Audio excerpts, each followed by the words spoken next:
Всем привет! В этом уроке мы разберем окно Preview View. Очень полезное окно в Spine, которое многие новички обходят стороной. А зря. Что такое Preview View? Это окно просмотра, которое позволяет проигрывать анимации, используя те же самые элементы управления, которые доступны в рантайме, то есть в реальной игре или приложении. Вы можете микшировать анимации с кроссфейдом, проигрывать несколько анимаций одновременно на разных дорожках и комбинировать их аддитивно. Все как в настоящем движке. Чтобы открыть окно анимации, переходим в меню View и открываем окно Preview.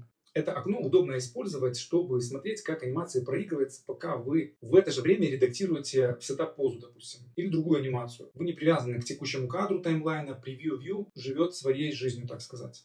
Не надо путать это окно с Outline View. Outline View нам показывает текущую позу скелета без лишнего интерфейса, а Preview показывает анимации. Это такие родственные, конечно, инструменты, но разные. Ну, допустим, мы здесь можем просто включить какую-то анимацию, и побочно к этому мы активируем кости и что-то можем здесь изменять. То есть, изменяя вот здесь в сетапе, вы видите, что это одновременно влияет и на анимацию, которую вы проигрываете. Управление в этом окне точно такое же, как и в основном вьюпорте, то есть здесь вы перемещаетесь с зажатой правой клавишей мыши и колесиком панорамируете и зумируете. И то же самое можно делать здесь. Точно такой же элемент управления, что очень удобно. Так, давайте разбираться по порядку. В правом верхнем углу превью находится список с всеми анимациями текущего скелета. Ровно в том же порядке, как и в дереве. Если скелетов несколько, как всегда, сверху есть выпадающий список для выбора нужного скелета. Как это работает? Вы просто кликаете по названию анимации, и данная анимация назначается на активную дорожку, вот на этот трек. Кликаете по той же анимации еще раз, и анимация очищается. Вы видите сетап-позу. Правый клик по анимации выбирает данную анимацию в дереве.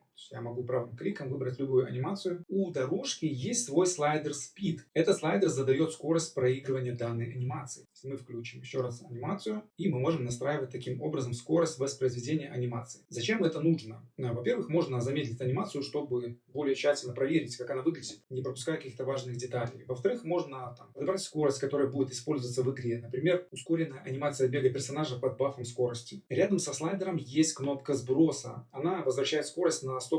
Далее у нас идет слайдер Mix.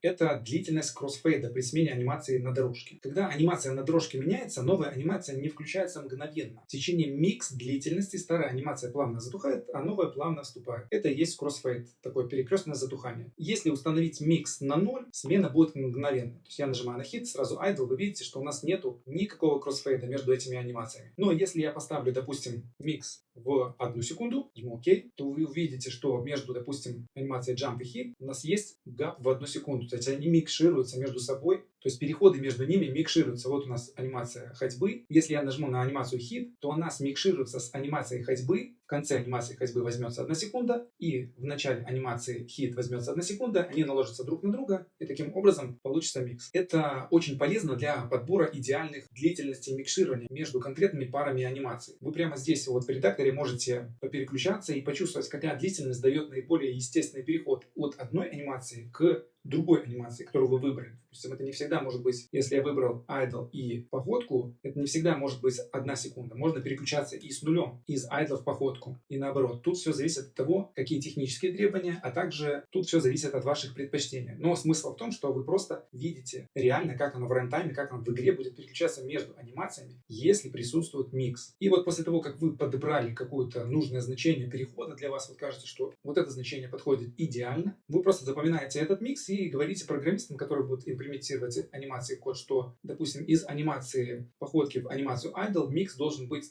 0.1. Все, они вставляют параметры mix duration в код, и таким образом вы получаете нужный для вас переход из одной анимации к другой. А, допустим, для других анимаций, для перехода походки в бег, вы говорите, что mix duration должен быть 0, и они тоже учитывают эти параметры. Справа от слайдера Mix у нас есть кнопка Repeat. Она определяет, будет ли зациклена следующая анимация, которая начнет играться на этой дорожке. Хочу обратить внимание, что она на уже играющую анимацию не влияет, только на следующую. То есть, если я сейчас выключу, вы увидите, что эта анимация все равно проигрывается. И следующая анимация, если я нажму Idle, она проиграется 1 раз и остановится. Вот видите, она остановится. Теперь давайте поговорим про дорожки, про треки. Они находятся внизу, и мало кто на самом деле им пользуется. А по факту это очень интересный инструмент, потому что именно треки позволяют вам применять поднять несколько анимаций к одному скелету одновременно, чтобы посмотреть, как они будут работать. И вот вы видите, что у нас здесь находится сейчас 5 треков от 0 до 4. Это переключатель активной дорожки. Когда у нас выбрана какая-либо анимация, то в треке номер 0 вы видите, что цифра покрашена в оранжевый цвет. Треки можно переключать. Правый клик по кнопке включает или выключает анимацию на данном треке. То есть у вас, допустим, у нас была последняя анимация, которую мы включали, это была idle, по-моему, или intro. И вот если мы нажмем правой кнопкой еще раз, то у нас включается анимация idle. Если мы еще раз нажмем правой кнопкой, то анимация idle исчезает.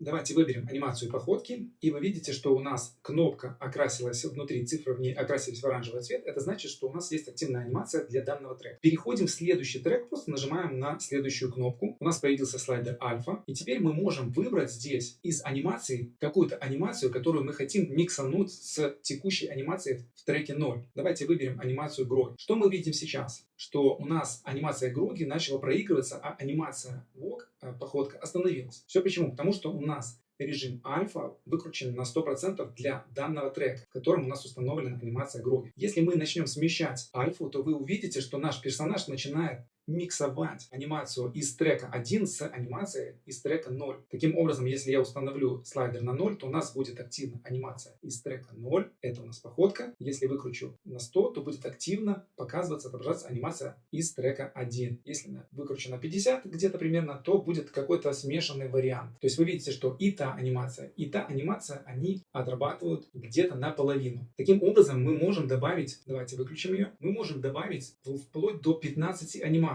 Если вы в 4-м треке включите анимацию, то у вас появится еще одна полоска с треками. Зачем столько треков? Ну вот представьте, что у вас есть персонаж, который одновременно и бежит, и стреляет из оружия, и у него там на лице отдельные эмоции какие-то. И каждая часть тела на своей дорожке со своими настройками смешивания. Это вот ровно то, как в целом очень сложные проекты и персонажи в этих проектах устроены в реальных играх. И последний очень мощный инструмент управления – это инструмент Additive. Он находится вот здесь. Это режим эдитивного наложения. Он тоже действует на следующую анимацию, а не на текущую. Обычные значения позы из анимации добавляются к сетап-позе, к исходной позе скелета, и получается финальная поза. Когда Additive включен, значение вместо этого добавляется к позе от предыдущего трека. Что это, по сути, дает на практике? Вы можете сделать анимацию, которая не заменяет движение, а накладывает поверх. Классический вот пример такой. У вас там есть базовая анимация ходьбы, а сверху аддитивно применяется анимация удара. И персонаж начинает бить, не переставая бежать. То есть если у нас выключен режим Additive, то мы можем либо выбирать анимацию, которая была в предыдущих треках, выставляя альфа на 0 для текущего трека, либо выбирать через альфа 100 анимацию для текущего трека. Если мы выбираем 50, то это что-то среднее между анимацией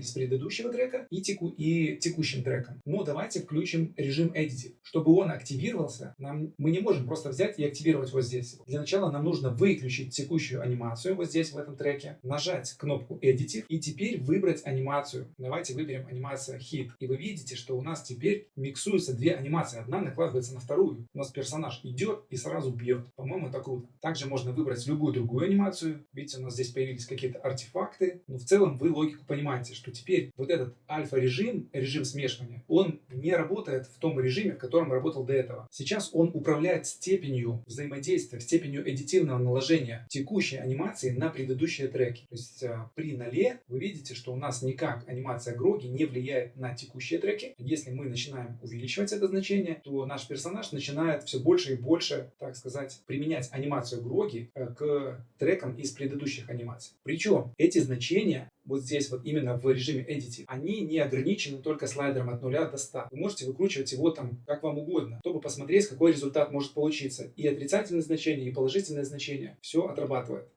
У превью есть несколько полезных настроек отображения. Первое – это Hide Controls, чтобы спрятать контролы. Вы здесь спрятали, и теперь у вас просто чистое поле, без всяких кнопок. В целом удобно для просмотра. Ну, обычно его используют немножко по-другому. Давайте я выключу этот трек, ставлю в 0. Окей, а эти мы выключим тоже. Обычно эту настройку используют с комбинацией других настроек для окна превью. Если мы пойдем вот сюда и включим Play Current Animation, и теперь закроем панель с контролами, то вы видите, что переключаясь между анимациями, у нас автоматически эти анимации проигрываются. Это очень удобно, когда вы переключаетесь, допустим, вот в режиме Animation, у вас есть данное окно, давайте поместим его сюда, и вы хотите, допустим, работая с анимацией, видеть, как эта анимация отображается на превью. Включили анимацию Run, вы что-то делаете здесь, и вы сразу видите, что эта анимация у вас отображается в превью. Потом вы перешли в другую анимацию, допустим, Walk, и она сразу тоже включилась, и любые правки вы сразу видите вот здесь. Вам не нужно включать вот здесь вот эти контролы, переключаться на другую анимацию. Таким образом вы просто экономите время. Ну и третья настройка – это показывать кости или не показывать. По сути, она всегда у меня отключена, но логику вы понимаете, зачем она нужна. Просто вы можете видеть, как изменяется положение ваших костей в этом окне. На этом все. Спасибо за внимание.